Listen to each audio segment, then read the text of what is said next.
Don't give yourselves to brutes, men who despise you, enslave you, who regiment your lives, tell you what to do, what to think, or what to feel, who drill you, diet you, treat you like cattle, use you as cannon fodder. Don't give yourselves to these unnatural men with machine minds and machine hearts.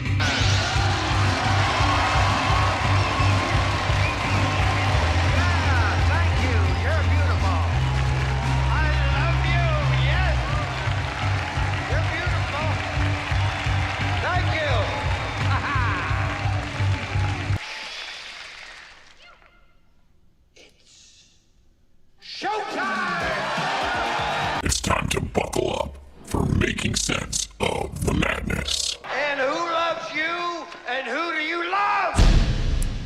Hey everybody, Jason Bermas here, and we have a banger of a show. I am holding James Corbett's book, Reportage, Essays on the New World Order. I got a little thing marked to read for later, so that should give you the idea of who the guest of the show is today. It is none other than James Corbett. Now, before we get to Mr. Corbett, I got to tell everybody about the Corbett Report. If you have not been to CorbettReport.com, let me repeat that, CorbettReport.com, over the past, I would say, 4 years or so, you have missed out on a ton of information.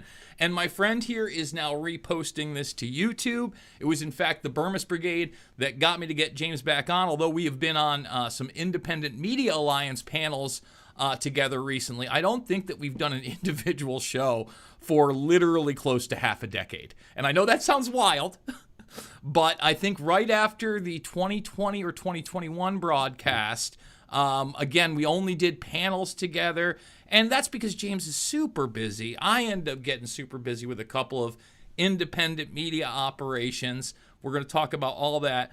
So, Mr. Corbett, let me ask you right now, in 2025, where are we in the AI-driven post-truth world, both online and in reality? Excellent question. You got about 18 hours and we can really dive into it. Yeah, there's a lot to unpack with even a question like that. But I think we are about where I was expecting we would be in the 2020s timeline. Because since the beginning of the 2020s and the scamdemic nonsense, I knew that the long-term goal was going to be, obviously, to herd us into the digital panopticon playpen. How do we get there? And the first step is towards the digital ID. And of course, the first enactment of that was the vaccine passports and all of that QR code infrastructure that was set up during the scamdemic, leading us into a digital ID. There's going to be a CBDC and or stable coins and or some sort of a monetary version of what's going on. And I think ultimately that's leading us to hot war. And the hot war part of that scenario is exactly like World War I. And World War II looked nothing like warfare before those events. I think World War III will look nothing like warfare of the past. And to the extent that it takes place, there's going to be a lot of autonomous drone swarm, botnets, whatever, all sorts of craziness that we can but dimly imagine at this moment. So I think that's where we are, and we're about to plunge off that particular cliff. Well, I certainly want to get your take on Venezuela, whether or not there are going to be any, I would say, concessions via the Ukraine-Russia conflict, or are we going full world war? Is that the trigger point? Of course, the Middle East, Israel, Palestine, but really the greater Middle East, as a lot of people still aren't talking about things like Yemen or Libya in Africa. All those are military hotspots for the United States government and its allies, and they almost never get mentioned on the global stage. And you have, for instance, this Lucky Palmer guy. I don't know how familiar you are with Lucky, but I just became familiar with him probably over the last 2 years. And he runs a company called Anduril. And Anduril is also Palantir sponsored. Peter Thiel very much behind this, integrated into that Alex Karp network. And this is like the new hip tech billionaire, even hipper and cooler than Karp and Thiel and Musk, wearing a Hawaiian shirt, invented the Oculus Rift, and he's telling the people out there that the United States needs to be the world's gun store. Now, in large part, at least to our allies or those that we're allied with at the moment, we are the world's gun store. What is your feeling on this sale? And Trump does it all the time, especially when talking about the Ukraine-Russia conflict, that, well, they're buying the weapons now. Personally, that doesn't make it any better for me. I don't find that awesome. Oh, we're not footing the bill anymore? Oh, we're still profiteering? I don't know how that deters these wars, and I don't know how becoming the world's gun store deters these wars. I do understand having the best technology, having the most forceful stuff, and being able to be in that posture because you have it, but not taking that technology and selling it to others to create warfare. So what are your thoughts on this new breed of billionaire and this new talking point of the world's gun store? Yeah, you hit on an incredibly important part of all of this. And I hearken back to 2015 when candidate Trump was going around saying that NATO is obsolete. And all of the people that were high on hopium at the time were thinking, oh, great, this means that we're not going to have that kind of warfare and NATO isn't going to be doing all this warmongering. No. What Trump actually meant by that is that the NATO countries weren't paying enough to the weapons manufacturers in order to continue the NATO conquering of the globe. That's what he meant. And now he brags that NATO calls him daddy because he's transformed the conversation. And now all of these European states are willingly, happily dumping. I think Germany just announced they're going to make their single largest year's expenditure on armaments in the history of Germany. Yay, wonderful, mission accomplished, I guess, for, of course, the predominantly American-led munitions manufacturing industry. And yes, what you're pointing to is the complete turnaround in that industry, or at least a revolution that is happening in that industry. We know the Lockheeds, we know the Northrop Grummans, we know the Boeings, and we know all the other grandfathers of the military industrial complex. But there's some new kids in town, and yeah, Palmer Luckey being probably the most obvious face of that. Anduril being AI autonomous weapon manufacturers, and looking to be the storehouse of the armaments of the world. And of course, joined at the hip with his mentor, Peter Thiel, and Palantir, obviously involved in that as well with their AI targeting systems, etc. So this is the future of the military industrial complex. It's all going to be about the autonomous weaponry and the drones and whatever. And, how effective these technologies will actually be remains to be seen. But as long as the money is flowing, that's the most important part of it. And the money is flowing. And that's why the next person I want to discuss in that realm is the Muskernuts himself and this conflict via Ukraine and Russia. But before we get there, folks, I do want to just mention, I do need your support. The links are down below, the Buy Me a Coffees, the PayPals, and yes, we could talk about Thiel, PayPal, and Musk. That's why we had this little thing. By the way, marigoldresources.com, buying or selling a business. They support the broadcast. Give them a checkout. And then, of course, River City Reader, rcreader.com, a truly independent media operation since the 90s, right here in the Quad Cities. Go check them out. Musk. So he has positioned himself, especially with this second Trump administration and the run up to the second Trump administration, as some kind of libertarian techno savior, right? And the idea that X is the free speech platform. Well, I've got news for people, especially in the X realm. I've lost about 50 to 100 followers on X. I've never even been in the realm of being able to monetize it because my analytics are so bad. Yeah, and you were one of the first people to point this out, probably a decade ago, on how you were getting no traction whatsoever on Twitter at the time, especially for your size. And there are accounts out there that, I've only got, 42,000. I think accounts with 5,000 have much better analytics and I want people to understand that. I'm doing better on YouTube right now. In fact, one of the things that I'm doing, James, is there were about 60 videos they took down completely. And one of those videos was with me and you. I'm doing replays with those. Not only are they now getting played, but they're also being monetized, which, again, it shows you a shift. I don't know how long that's going to be. But the truth of the matter is, if we're actually weighing it right now with free speech, YouTube, Google, Alphabet, if you will, is actually ahead of Musk. and X at this point, and people don't realize that. It's almost like they're leapfrogging each other into oblivion until we get the next major crisis, and then we're going to take those 2 to 10 steps back. So in that regard, and then we'll get into the weapons of Musk, who is Elon Musk to you? Where does he lie in the Corbett verse? Yeah, Elon Musk is a technocratic huckster, and for people who want the full deep dive on that, I did a podcast a few years ago now called Meet Elon Musk Technocratic Huckster, and I think it's at corbettreport.com/Musk. So all of the data is there. But even at the time, I was pointing out all of the things that I think we know, people who have been following Musk in his career know about the meteoric rise of this technocratic huckster out of nowhere, more or less, to his place of predominance in the technocratic oligarchy. And it, of course, it just so happens his grandfather was literally a card-carrying technocrat, and all of these relations and links he has to the historical technocracy movement, and he calls for the Martian technocracy, etc.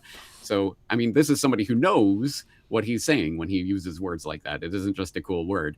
But yes, of course, we know Musk and his entire economic fortune has come completely through government handouts, subsidies, and contracts. And so he is a government cutout.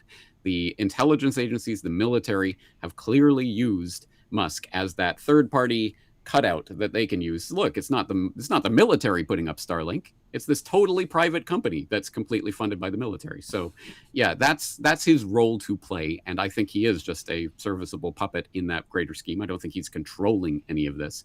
But you raise an incredibly important point that often gets neglected from the free speech conversation, which is that algorithmically controlled speech is not free speech. So, by definition, X is not a free speech platform.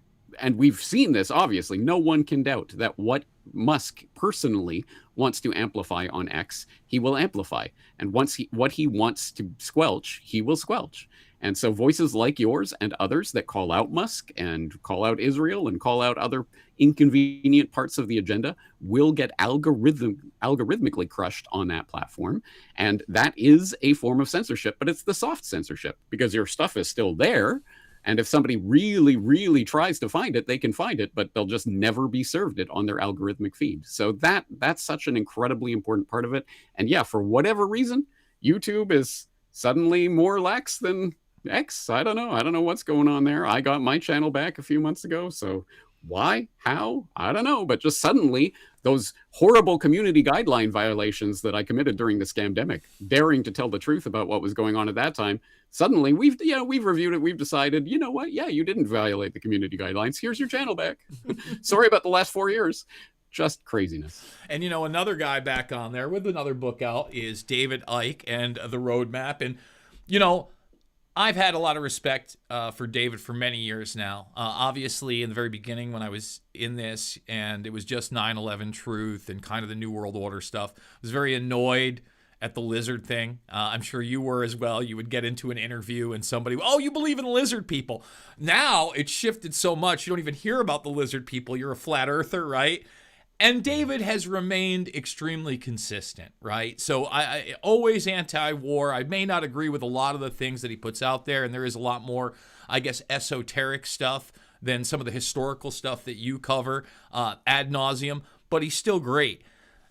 I want to go back to what you said about Starlink, because I think that's so key. Yes, the DoD openly has a backdoor into Starlink. However, what people don't understand is while they launched Starlink, and they just did a couple Falcon 9s this past week, they're also launching Blackjack. Now, Blackjack was the open DARPA program for these spy satellites.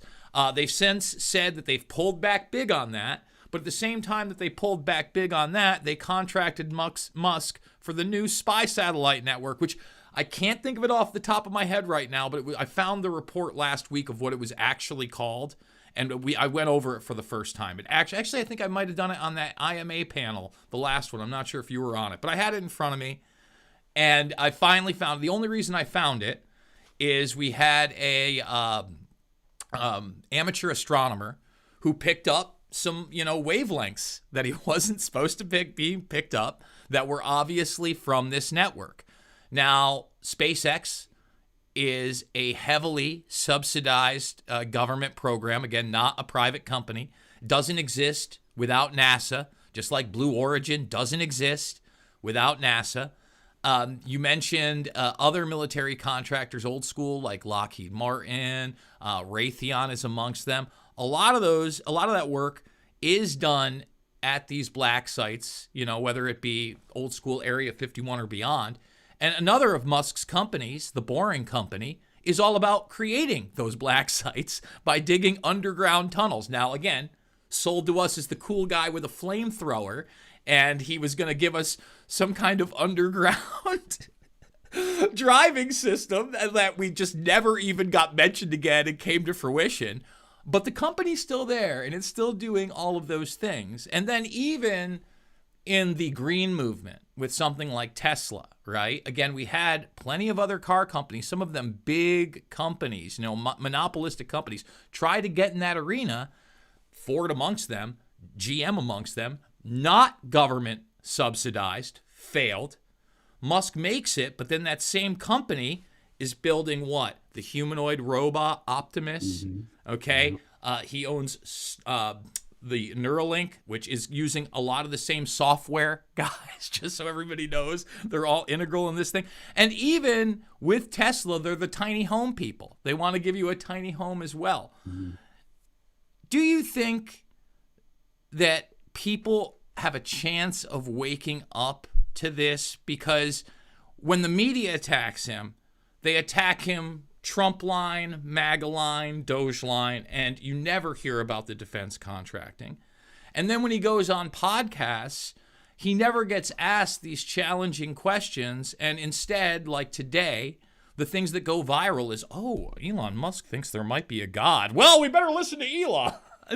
So what do we have to do to get it past just people that have Trump derangement syndrome on one end that are keying Teslas because now they know he's bad, and Trump derangement syndrome on the other end where, well, he's part of MAGA and he's behind Trump, so he must be the best thing since breakfast. Because I'd say, especially even in the scale of independent media or independent thinkers, we're at the 5 to 10% level if we're lucky. How do we get to a tipping point where people be like, okay, well, let's talk about the real issues? Yeah. Well, excellent question, but it's been the same question for the entire time I think you and I have been in the independent media. When just before it was like, how do we get people to understand that 9/11 was a lie? Now it's like, how do we get people to understand that the whole, essentially the left-right paradigm is a lie, is what this is. And it's been the most remarkably effective psyop of all time. Can there be any doubt about it? Precisely because, as you say, you can talk till you're blue in the face about all of Elon Musk's connections and what he's doing actually in reality, etc. But 90% of people that you talk to are going to see it in that left-right way. And either they're going to support him because he's a Trump guy, or they're going to hate him because he's a Trump guy. And thank you for pointing that out. I always try to point this out because when I hear the term Trump derangement syndrome, I think of the people who are deranged into loving everything Trump, not the people who are deranged into hating everything Trump. But either way, it is, it's a mirror image of the same thing. It's different sides of the same coin. And that is the thing that we need to find the way to disengineer in people's minds, unindoctrinate them, unbrainwash them from that spectrum. But I don't know how to do that because it is so incredibly powerful. It has such an incredible grip on people's minds that they can only understand people in that framework. But then exactly along the lines of, say, like a Larry Ellison and Oracle and what they're up to. And he gets up and starts talking about, individually personalized, tailored mRNA vaccines of the future that are going to be designed by AI. And Trump's like, yeah, this is great. We're going to, and somehow, because people have Trump derangement syndrome, they think, well, it's MAGA, so it's good. I don't know how to put it any more plainly. If you are against, say, the personal engineered mRNA vaccines, you should be against them regardless of what political puppet is supporting them. But for some reason, people turn their brains off when they see that left-right divide and think, well, it's on my team, therefore I got to support it. And the phenomenon we're talking about is kind of parallel to these opening two paragraphs of your essay here in Reportage.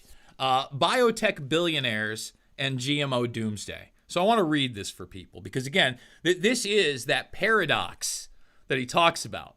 All right. A curious double standard pervades mainstream thinking, and I would say even alternative thinking, just the way that we're discussing here, about corporations these days.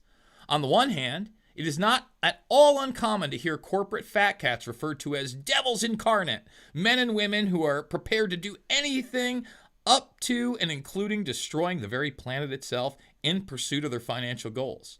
On the other hand, merely questioning the motives of the corporate fat cats behind the genetic modification of our food supply is enough to get you dismissed as an anti-science kook. The double standard is fraught with irony. As evidence of the dangers of genetically modified crops continues to mount, it is the bought and paid for scientists shilling for the GM industry who increasingly find themselves on the anti-science side of the debate. And I would argue that it's not just GMO foods. This also goes, I mean, you could do it verbatim for big pharma. You could also do it verbatim for the climate issue, and especially what we're seeing in the skies with the solar radiation modification and management. At the same time, you've got to admit that we've moved the Overton window enough where these things are at least being discussed and being discussed by more and more, I would say, mainline politicians. And, you know, that's where I'll go into this, the MTG phenomenon. Marjorie Taylor Greene, far from perfect, bought hook, line, and sinker into the QAnon sense, even went public. You know, I watched a video of her talking about the QAnon sense and the white hats and all that other stuff. Got in there, you know, at least remained consistent, actually introduced the Clear Skies Act, talked about the weather modification, stood up to the president on Epstein with Massey. And as I warmed up to this woman, you know, because I'll be honest, there's some things about her I didn't love. I didn't love her dressing up like Cruella de Vil at, Biden's State of the Union and all those other types of things, right? But she remained consistent. And now she's gone. She's not even going to serve out her term.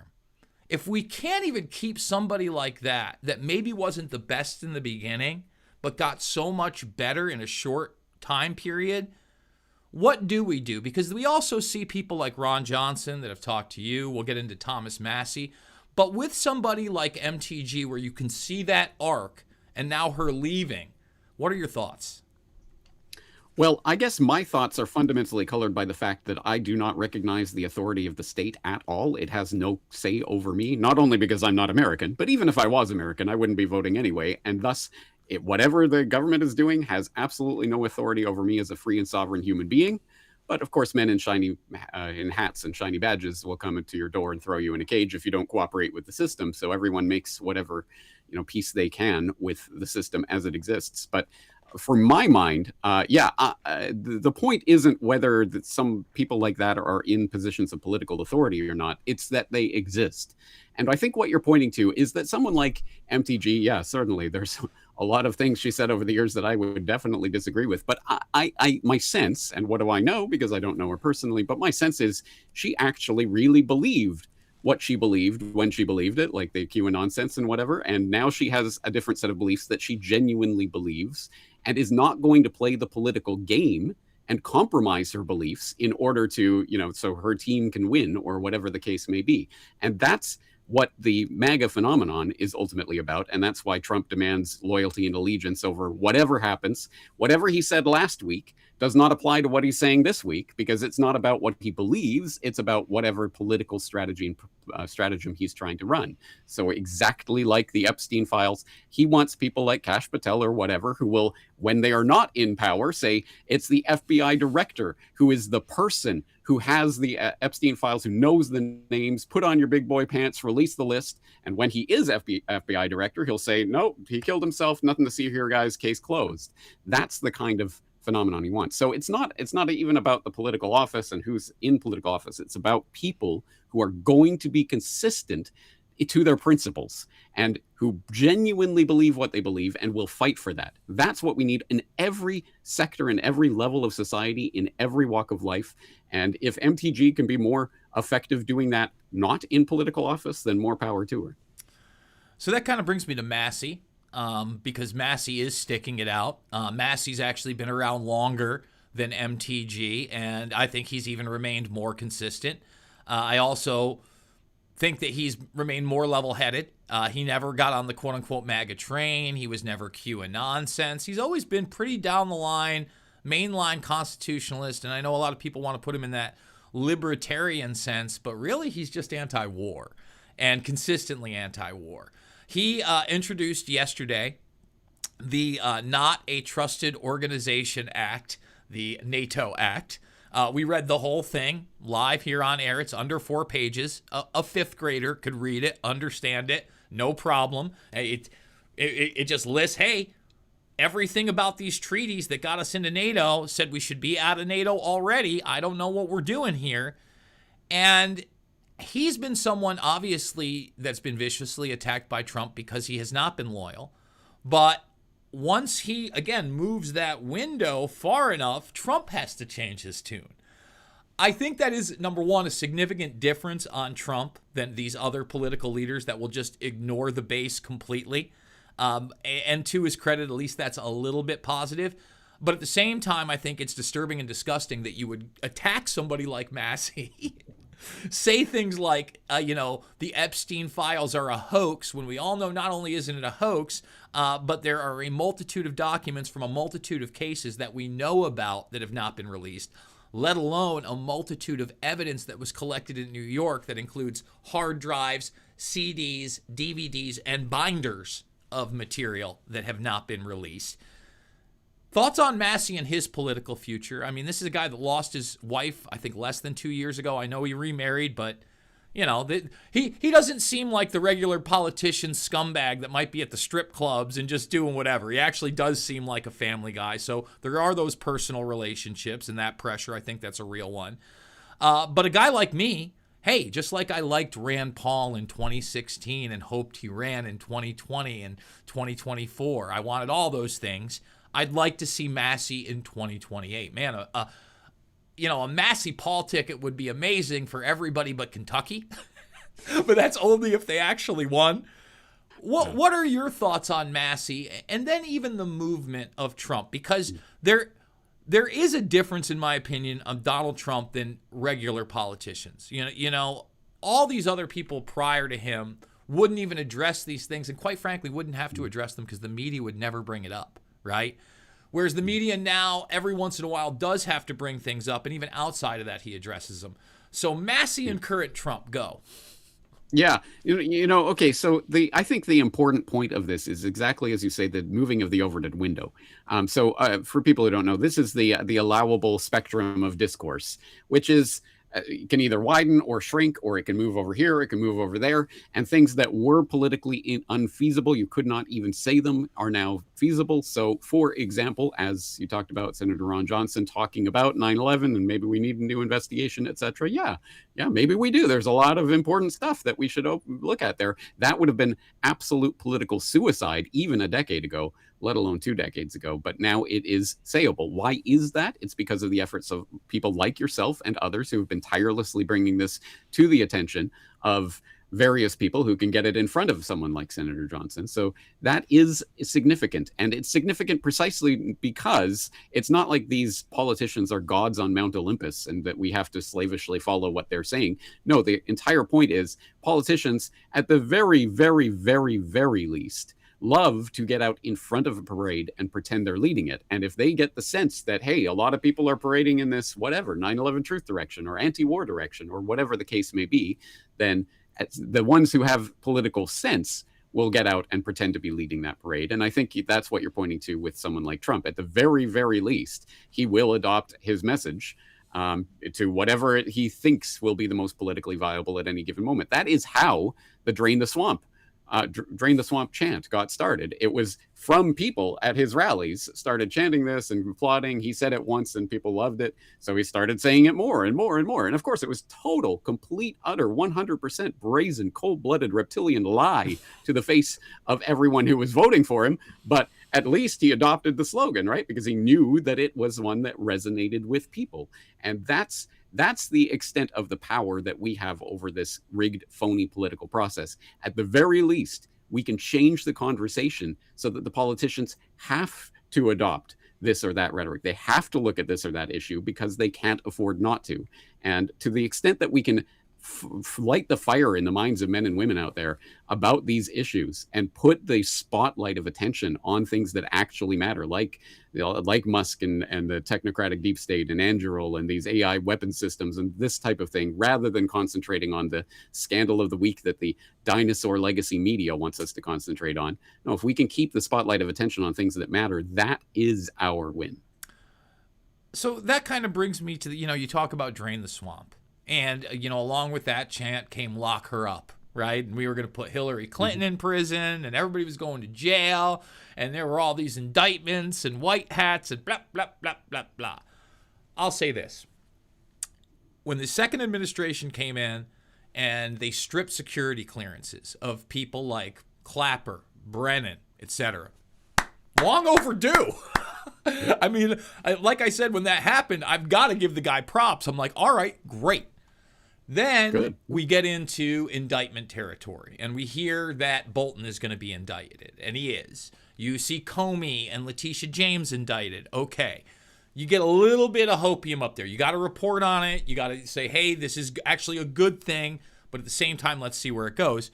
Obviously, we've had a judge drop the Letitia James and Comey thing.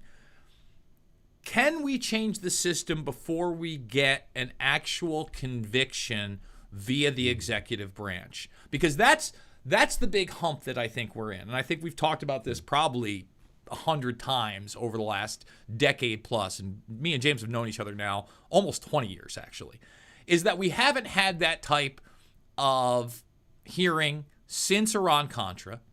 Those people were largely pardoned after the fact. A lot of them got slaps on the wrist anyway. Obviously, Oliver North wasn't at the apex of that. George H.W. Bush had way more to do with it. In fact, Lee Hamilton, who helped chair that commission, and then the 9/11 Commission, actually admitted that he had more to do with it. And yet, obviously, nothing was done there. The only person, even within the executive, that I can point to that has done jail time since then was Scooter Libby.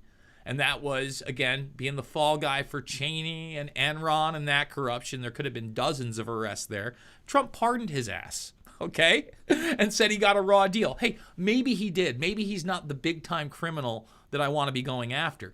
But as you rightfully pointed out, and this will even dovetail into Venezuela, a topic we'll handle later, who says we're still not dealing the drugs? In fact, you just did a piece that very much points to the fact that our intelligence apparatus is very much involved in that same narcotics trade. So if we didn't fix it in the late 80s, early 90s, and we haven't had a successful prosecution of anyone in the executive since, and some of these are the deep staters that were trying to take Trump down, doesn't look like we're getting it in these next 3+ years. Can we save this system? Or does it actually take a prosecution and conviction?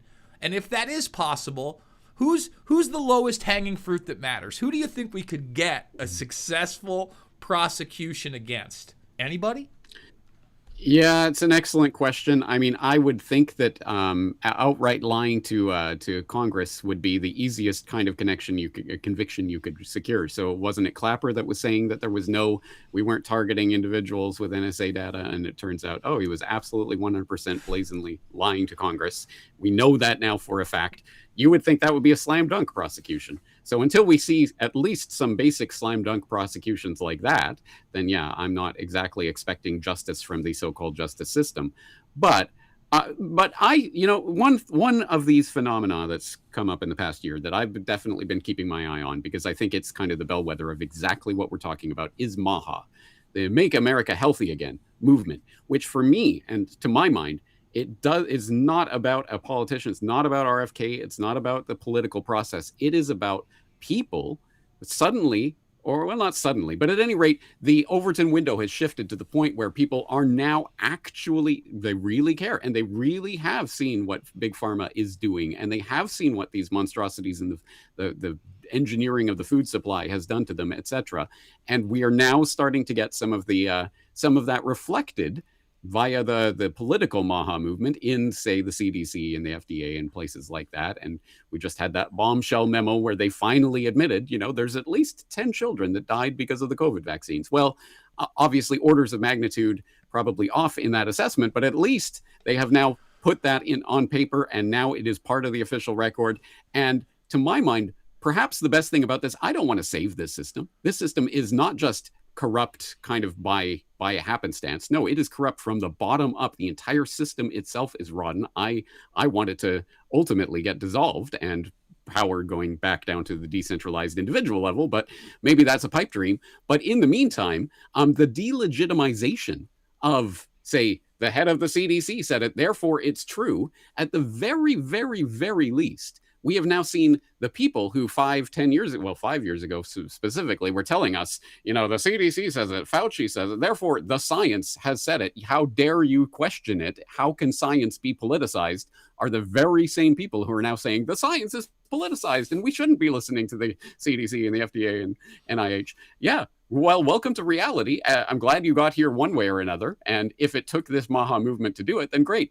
Because to me, again, it's about the delegitimization of this false, illegitimate authority that is the real goal here. So, yeah, I'm not holding my breath for prosecutions. Again, as I say, there are absolute open and shut, slam dunk prosecutions that could be made against some of these deep state critters that have not been made. Until that happens, I don't think we're going to see justice through the justice system. And I believe the study that you're talking about is the one out of Stanford that was just published that is now admitted to the deaths and heart issues. And if people want to see that, they can just come right over to my X. I'm not even referring to a study. There was an FDA memo that was just released. An internal memo from the FDA. I'm referring to this, which I posted maybe 2 hours ago. Scientists at Stanford University have revealed how the mRNA COVID vaccines can cause damage to heart cells. And if you notice the headline, deadly heart damage as launch probed into vaccine-linked deaths. It's just an Ivy League university, a little too late. No big deal. Yeah. I want to talk about this legitimization or delegitimization of these authority figures, because you mentioned somebody like Clapper, right? Brennan is another one that I've mentioned, 2 heads of the CIA. Right. At the same time that they're being delegitimized with a large sector of the populace, they're also at the forefront of this disclosure movement. And this, UAP thing. I don't know if you watched The Age of Disclosure yet, but I watched it. And Brennan's in it. Clapper's in it. On top of that, Marco Rubio, Secretary of State, he gives a sit-down interview in this thing. What is your feeling of guys like Clapper and Brennan, who are complete ghouls, promoting this idea of not just UAPs, but alien life or interdimensional life? They frame it in different ways.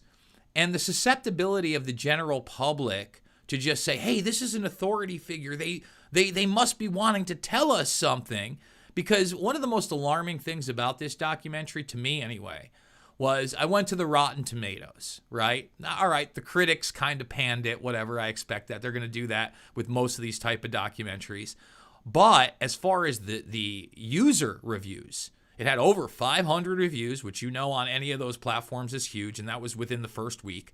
And I think had like a 94 or 95% rating. Meanwhile, I watched the thing. Doesn't really present any evidence, certainly nothing I haven't seen before. Some of those black and white videos that have been going around now for the past decade via the New York Times and otherwise. So what do you think is behind that?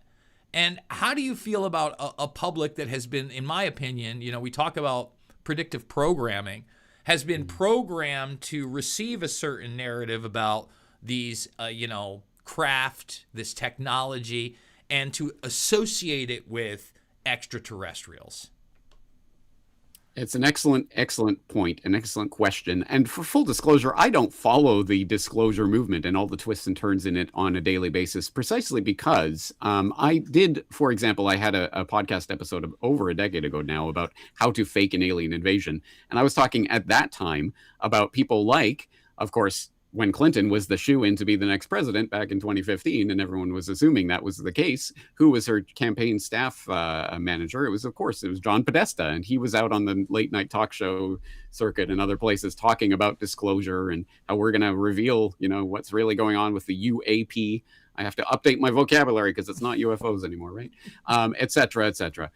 So I mean, and when you look into the roots of the disclosure movement and people like Lawrence Rockefeller and things like this, yeah, it's always been infested with these deep state critters.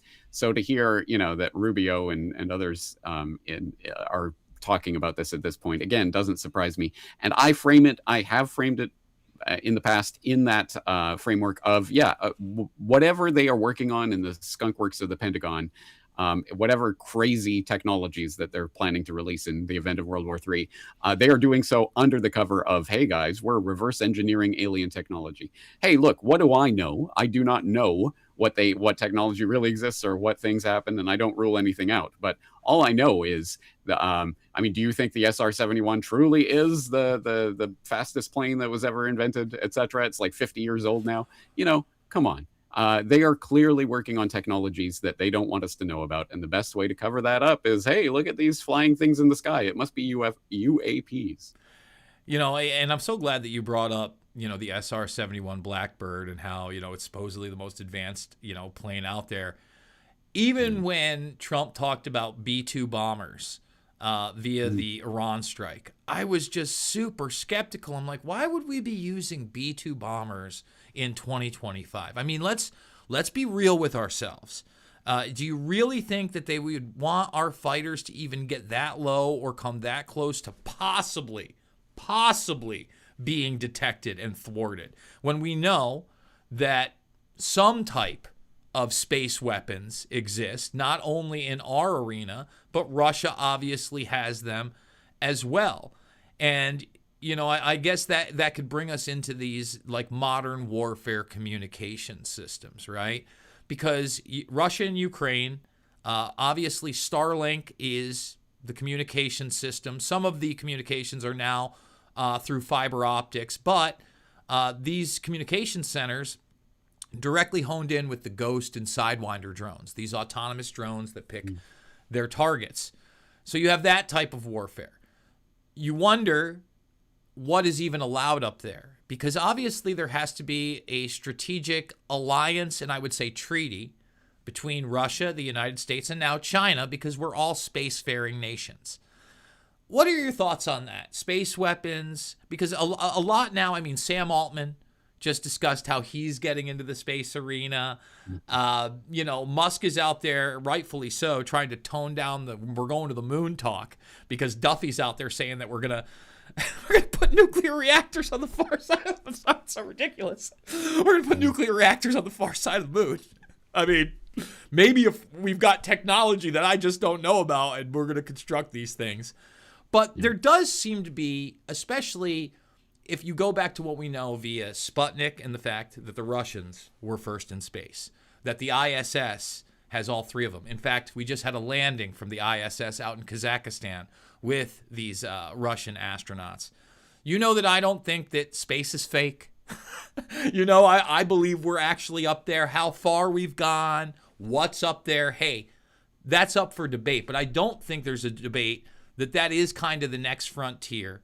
And unfortunately, whatever they decide to do up there that comes down here, talk about plausible deniability. That's going to be extremely difficult to prove, is it not?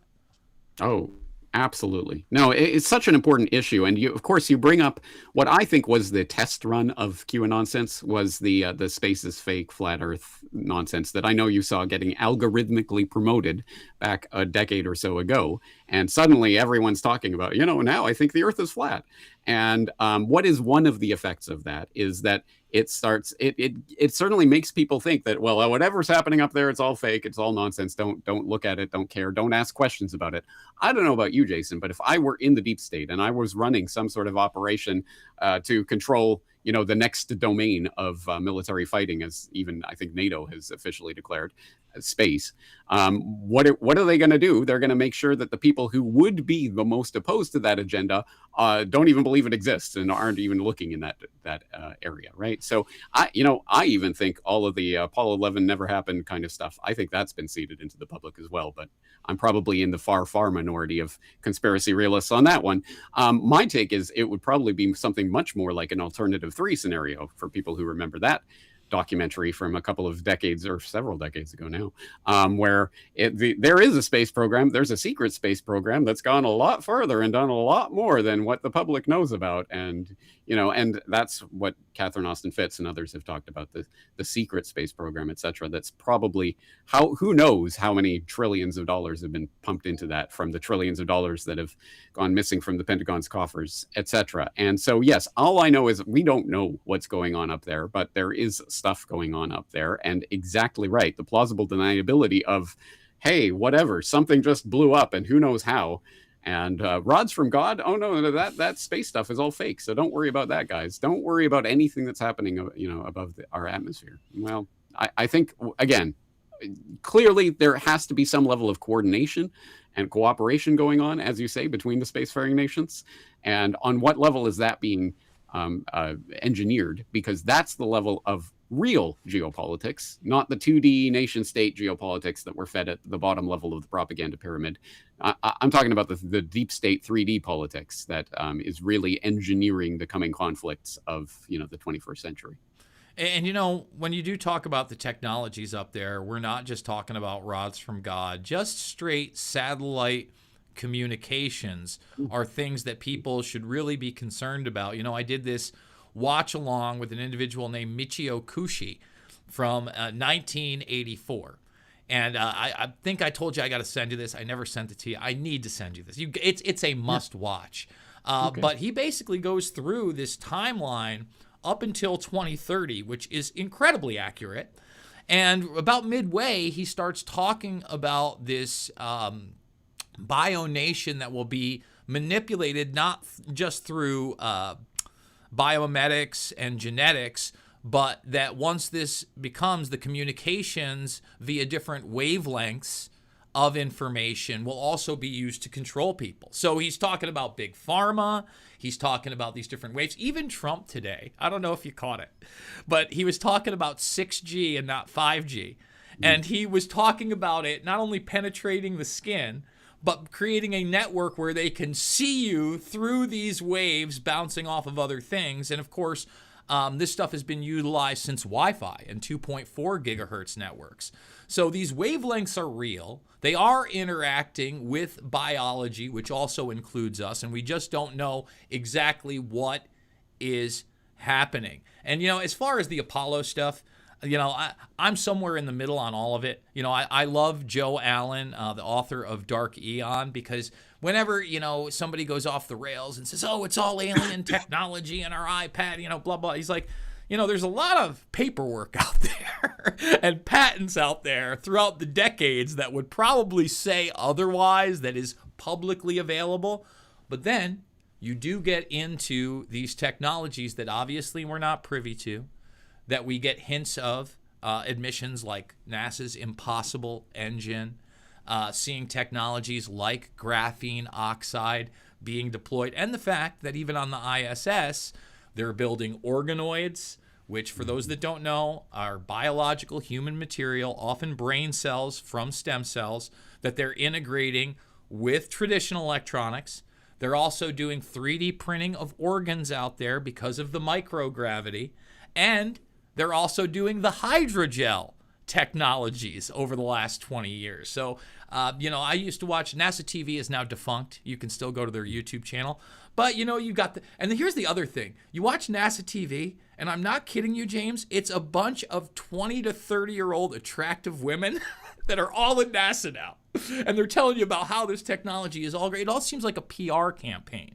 You don't get to see the real engineers most of the time. You only get a glimpse at the quote-unquote astronauts. Yeah. And you almost never hear about the technology, especially AI and quantum computing, which they have been in bed with Google with over a decade, claimed quantum supremacy.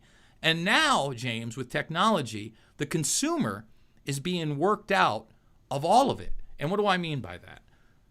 Yes, these AI data centers that have been built are horrible for the environment, are taking huge fresh water supplies, and they're pumping up people's power bills, all that.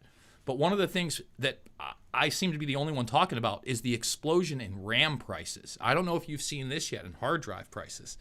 So now the makers of DDR5 RAM, they were down to 4 companies last year, down to 3. And then Micron, who makes all the Crucial brands, they opted out last week, all to build AI data center RAM. So I showed this, and maybe this is the first time you're seeing this. This is not Photoshop, everybody. This is the real deal. Okay, this is a store. How much, James? Now this is an upper end. How much USD for 128 gigs of RAM, 264 gigabyte slots? What would you pay? Oh man! Come on, Don't Price put is me on Right the right spot now. on this. I would have no idea. Well, let me just show you because it is over the top at this point. And by the way, it's on sale. $1,494, and that's a saving of $505. So to put that into perspective, okay, this September, if I had bought that same RAM, it would have been $505. Yeah, I was gonna say 500, but nope. Oh my God! I was showing people RAM that I had bought, DDR4 RAM, in 2023 in October for $89, $240 right now. This is the first time in my lifetime that technology has not gotten smaller and cheaper and instead has become more expensive. I often point to the consumer aspect of Xbox and PlayStation. They both debuted both of their systems at $500. Right now, the Xbox is at $650 5 years later. Never happened before. And so is the PlayStation. It also increased to $650. Does this trend continue, especially in a world now driven by virtual money in many cases, where it is zeros and ones more than ever, where in fact, we talked about the digital ID in one of our last IMA panels.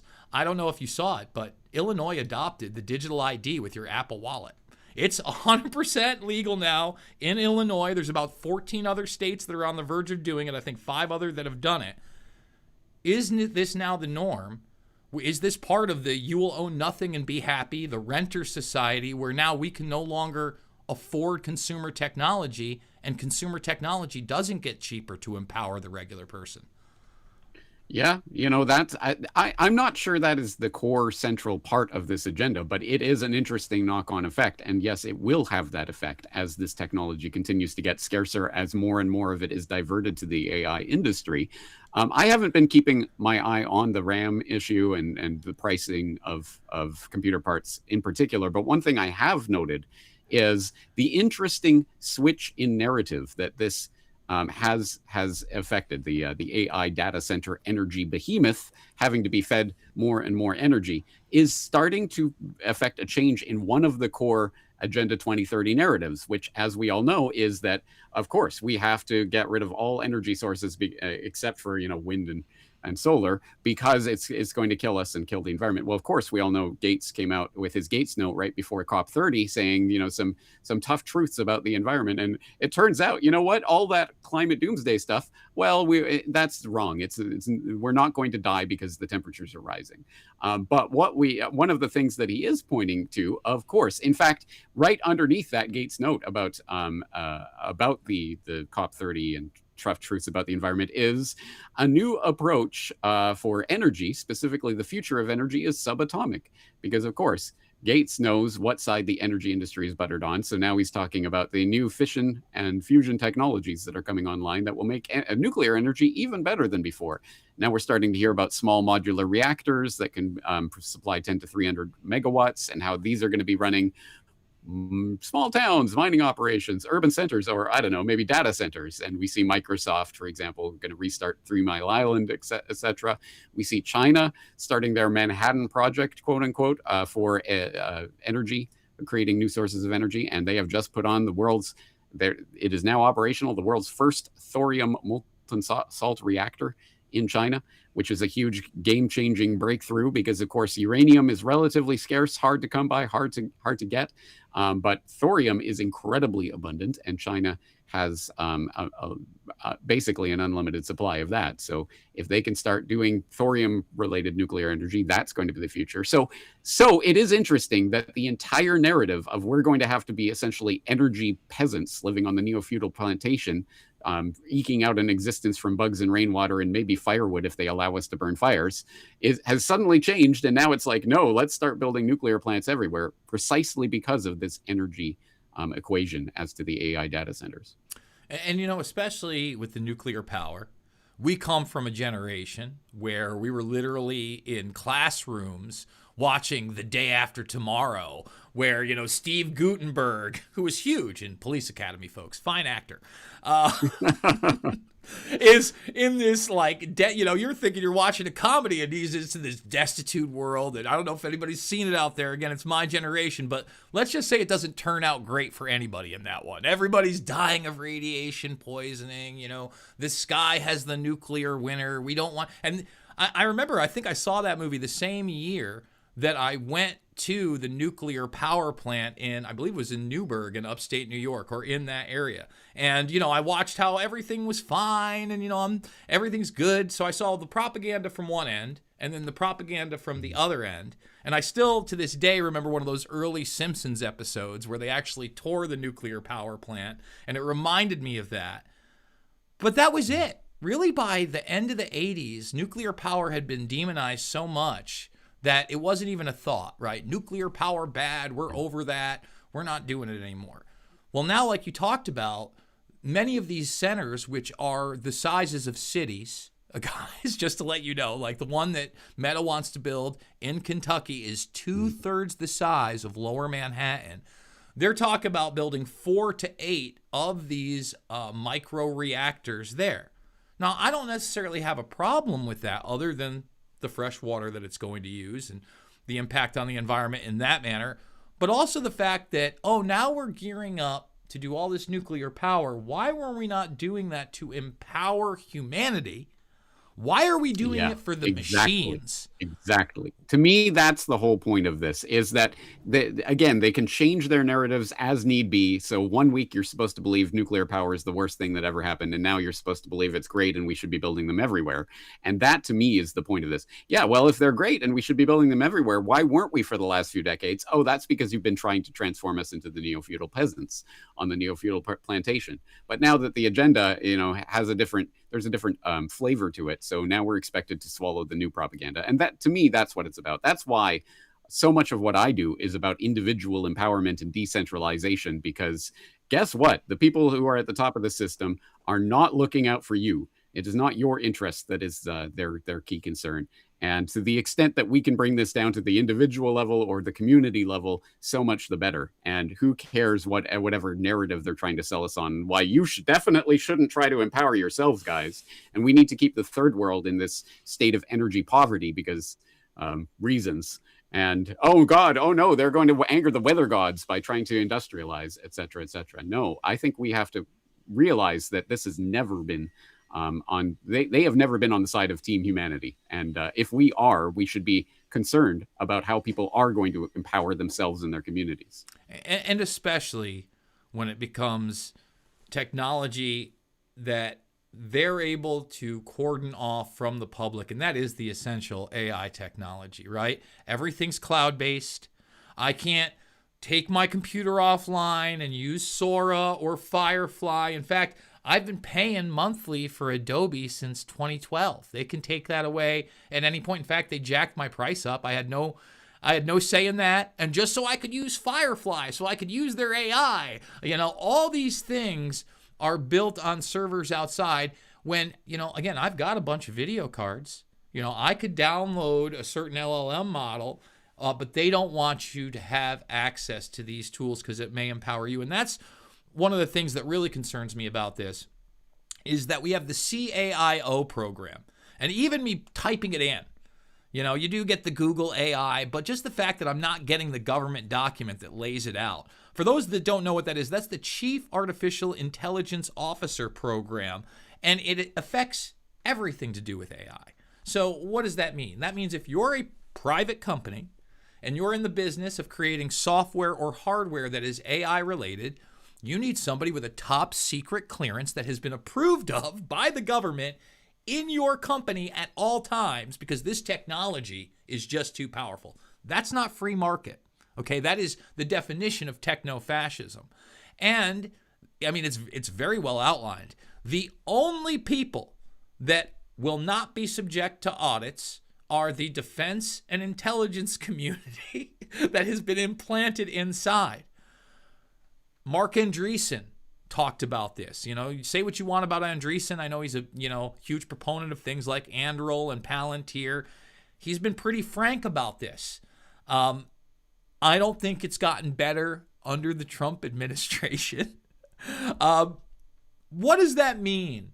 And do you think that it ensures the United States will be at the head of the AI race, or are we kind of just going to see this blob of the Five Eyes nations versus maybe the conglomerate of China and Russia, etc., the BRICS nations? What are the alliances in AI that you see playing out, nation state or beyond? Because as you know, a lot of these nation states have, I would say, less power than the organizations, the bureaucracies, the companies that have oversight over their information, such as a Palantir. And that's why it's so concerning.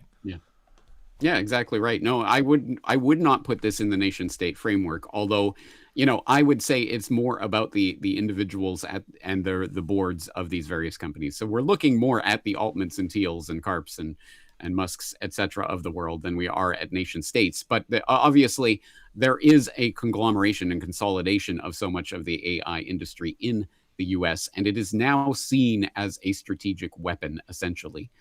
Because say what you want about how much of the AI promise is hype, at any rate, there is something that is happening here, and there is a game change happening in terms of technology and the way it's being deployed. And at the very, very least, if even a fraction of what is speculated about general artificial intelligence, even we can even reach a fraction of that, it would be an incredible advantage over enemy nations or enemies of any sorts, including, of course, you and me and everyone else who might disagree with the way the technocrats are trying to run things. And so, yes, I think there's definitely, they're trying to gatekeep and wall off this industry, this sector, so that people aren't, running the LLMs on their own personal computers. No, they are going through the cloud, signed up for the OpenAI account, whatever, in order to access the technology that is meted out to them, which will always be far from the cutting edge of this technology. Because fundamentally, this technology is about power over not just, whatever you want. The nuclear question, for example, becoming a nuclear state was always a huge thing. And, who gets to join the nuclear club and who doesn't, and under what circumstances, and oh my God, North Korea has now got nukes, etc., pales in comparison to the idea of AI, which could ultimately train, your nuclear scientists in how to create the nuclear weapons and everything else, including the synthetic life and GM technologies, etc., that are coming online now that the AI will be able to train other people about as well. So, even if it doesn't reach some sort of sentient, godlike Skynet general artificial intelligence, just what it is capable of doing already is clearly something that they do not want the average person to have access to. So we got two more major topics I want to hit with James before we wrap it on up. First one, Venezuela. Yesterday, it escalated to the point where now we're on the terror tankers. And the day before that, we had, F-17 jets flying around. We've renamed the Department of Defense to its original name of the Department of War, something I did not love. I know some of the Hegseth firsts are loving it or whatever. I would rather be on the defensive, even though we're not, than just declare we're just the war, faring nation. Does this get hot? Because I'm not seeing the pushback I even saw 20 plus years ago after Afghanistan, before Iraq. That scares me, because we kind of sleptwalked right into Ukraine, Russia, that obviously has not been resolved and gotten worse.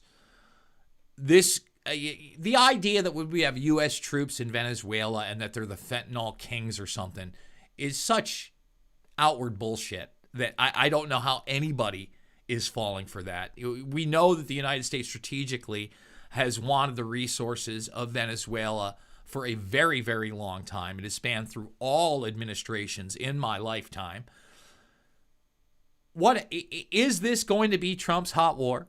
And how accepting, because, to their credit, a lot of folks that did vote Trump, him going to the Bitcoin conference, him cowing to the libertarians, a lot of them did so not just because of the monetary stuff and the crypto, but because, they're anti-war.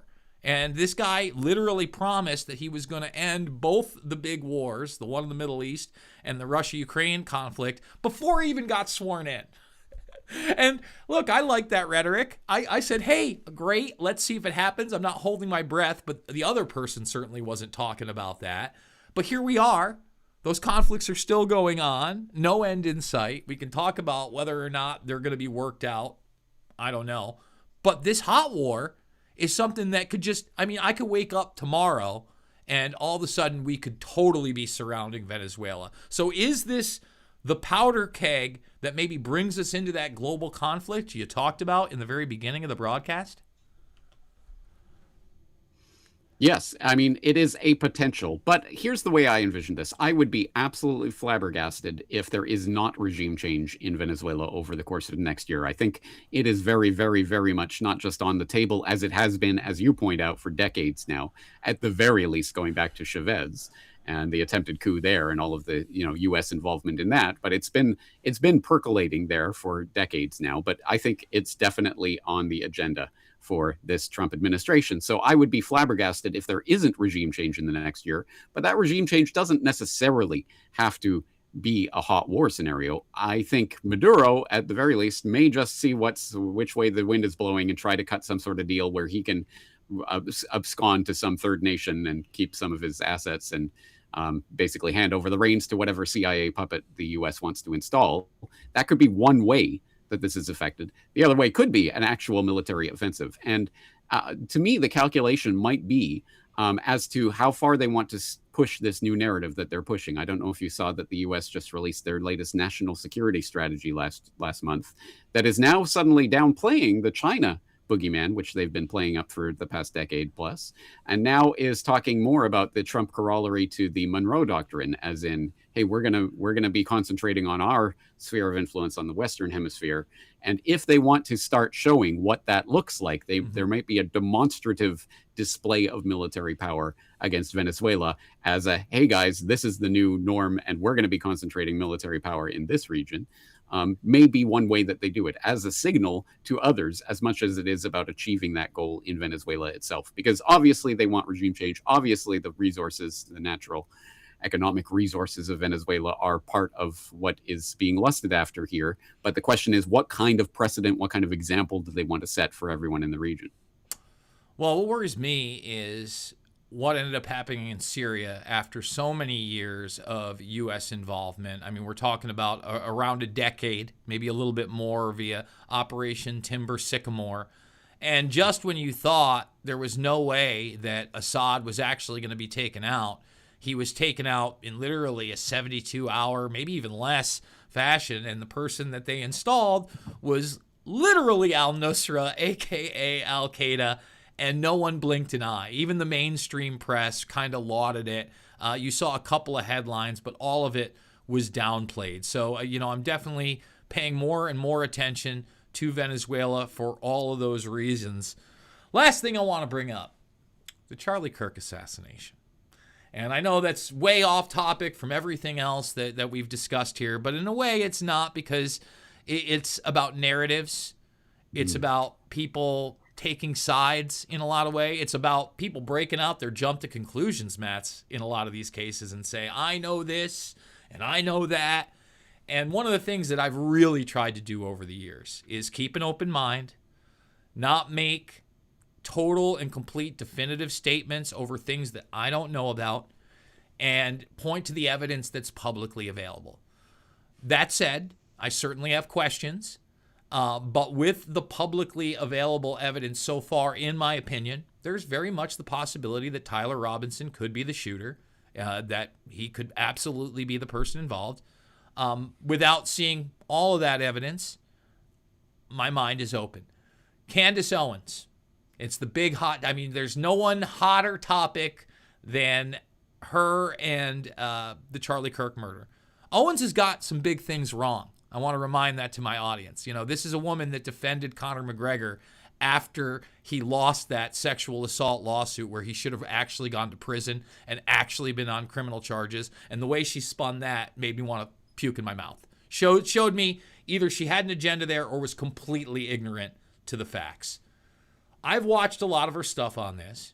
There's been literally nothing that has been definitive one way or another that's point to whether it be an assassination team or Israel definitely involved or somebody in Turning Point USA involved. I know there are people that have jumped on Kirk's wife, etc.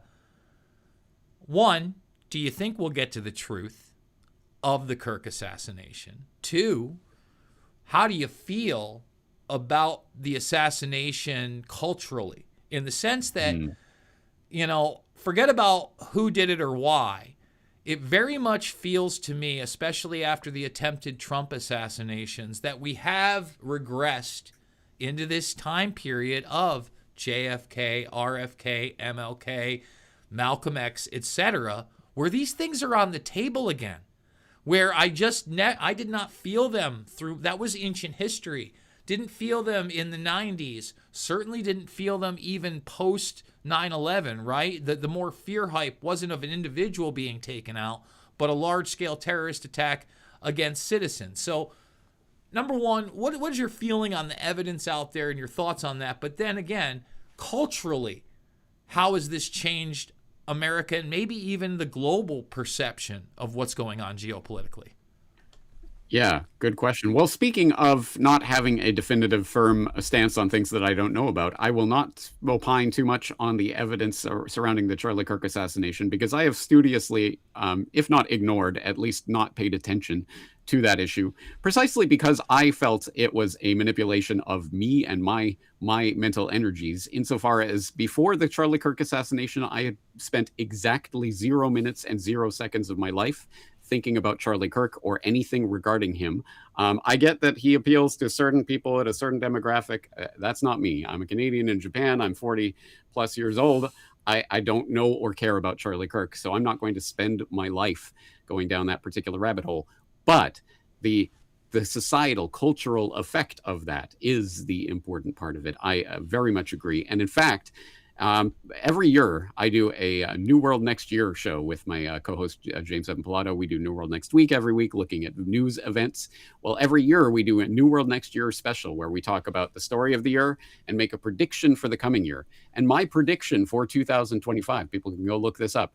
I was talking in the context of the, at that time, fresh, hot in the press, Luigi Mangione assassination and the way that that was having cultural impact at that time. And I was looking at that and saying, hey, look, in 2025, can you imagine if whatever, some crazed nut goes and kills Elon Musk or whatever it is, and the way that that would be used to forward all sorts of agendas and the police state agenda and others. And we're heading into a time where those types of political assassinations are becoming part of the political discourse. And some people are even cheering it on and praising, Mangione, yay, he's such a hero, etc.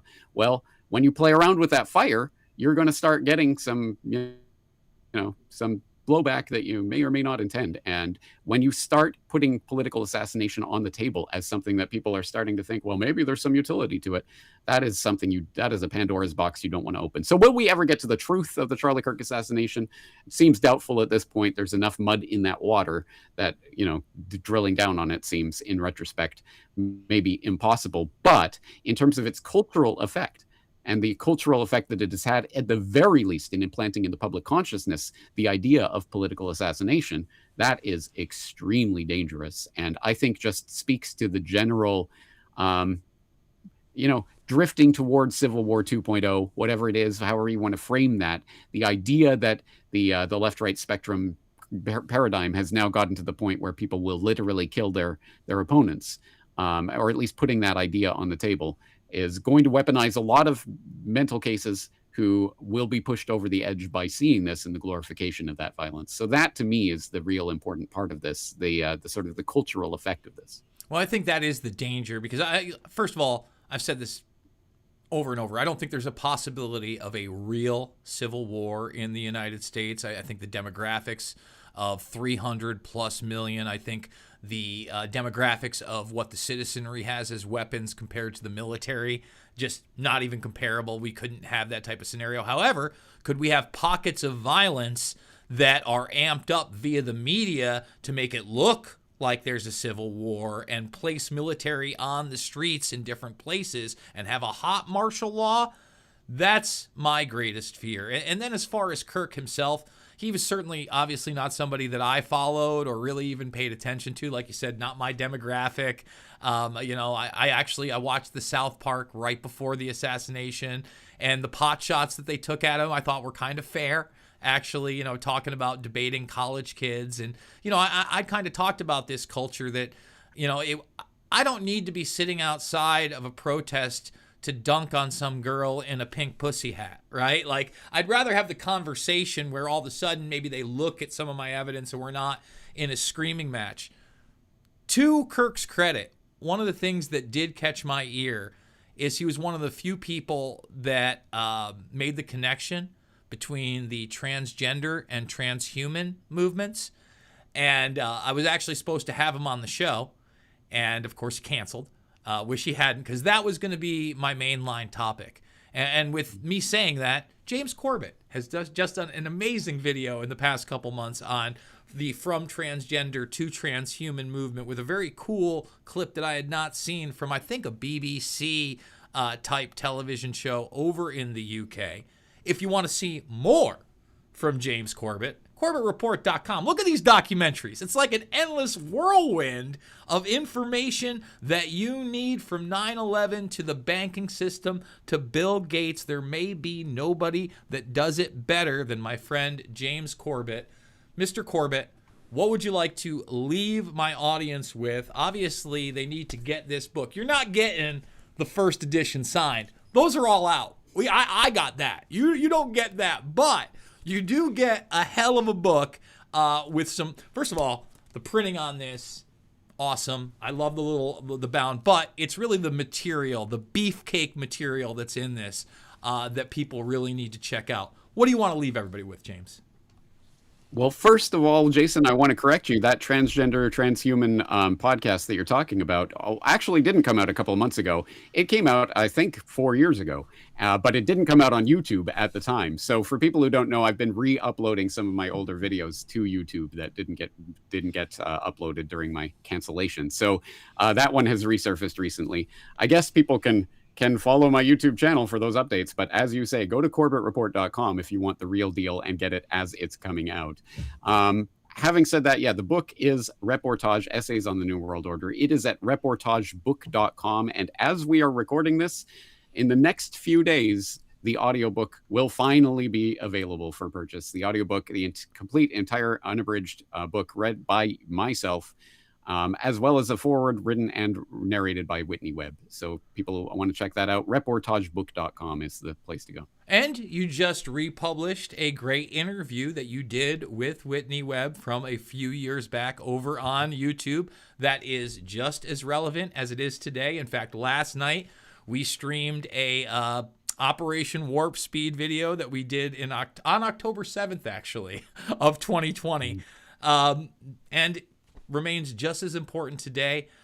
James, once again, I can't thank you enough for joining me. I know that we're going to be hooking up via the 9/11 truth stuff. Big stuff coming there. You did an excellent job with Ron Johnson. I will see you on the next IMA panel. Independent Media Alliance, folks. That's another thing you can check out for me and James together again for the very first time. Thank you, Mr. Corbett. Take care. You got it. Guys, James Corbett, kicking ass, taking names. You know the drill. I can't do it without you. $5, $10, $15. It absolutely means the world to me. The links are down below. I do want to thank everybody that gave me the super chats in here. Let me just go through some of them if I can see them here.